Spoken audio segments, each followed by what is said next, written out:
The Clorox company had terrible earnings, and as a consequence, the stock dropped over 14%.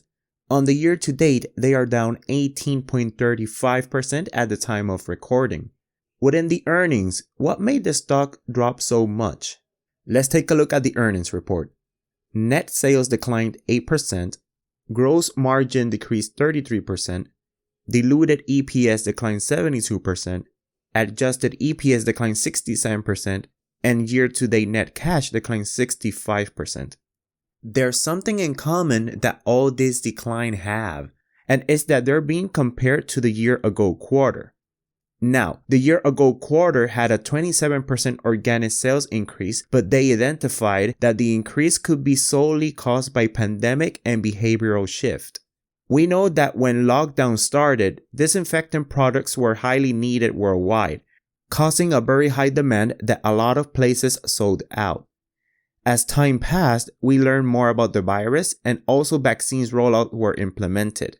This caused the behavior for using cleaning products or other products that Clorox has that could benefit from the pandemic to change over time, and this has been reflected on the stock value. Not only the behavior changes were a problem in the year-ago quarter, the company also struggled with manufacturing, logistics, and inflation that impacted cost of the company negatively. Now, heading back to the latest quarter, we see that the company is still having problems with inflation and logistics.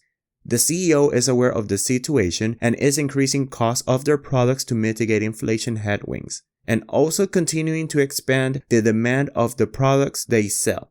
The management expects for cost pressure to remain constant throughout 2022. With this being said, the guidance for 2022 has been lowered, which causes an additional sell pressure on the stock.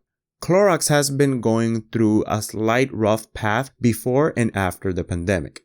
On the growth section, revenue is down year over year, which makes the levered free cash flow down as well.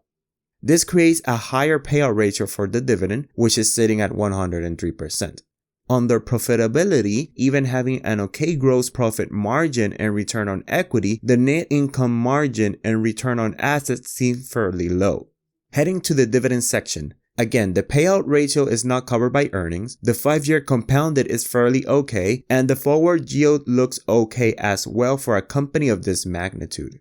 To summarize everything, Clorox is a consumer staple company going through some typical inflationary headwinds and hype sell-off.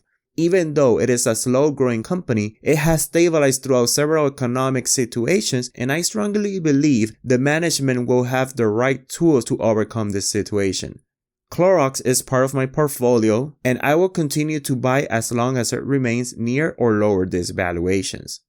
Alright, heading over to my portfolio, where I invest $100 every week, reinvest dividends, and provide transparency video after video. Portfolio value is sitting at $4,662.62 with a yield of 3.52%, an annual dividend of $157.01, and 16 holdings. No major changes happened this week. After Clorox earnings, I have been dollar cost average into Clorox, and right now I have a 6% allocation with them. I will continue to monitor the market next week. I'm keeping an eye on Clorox, 3M, Starbucks, and Kimberly-Clark. Other than that, I wish you all to enjoy your weekend and see you on the next one.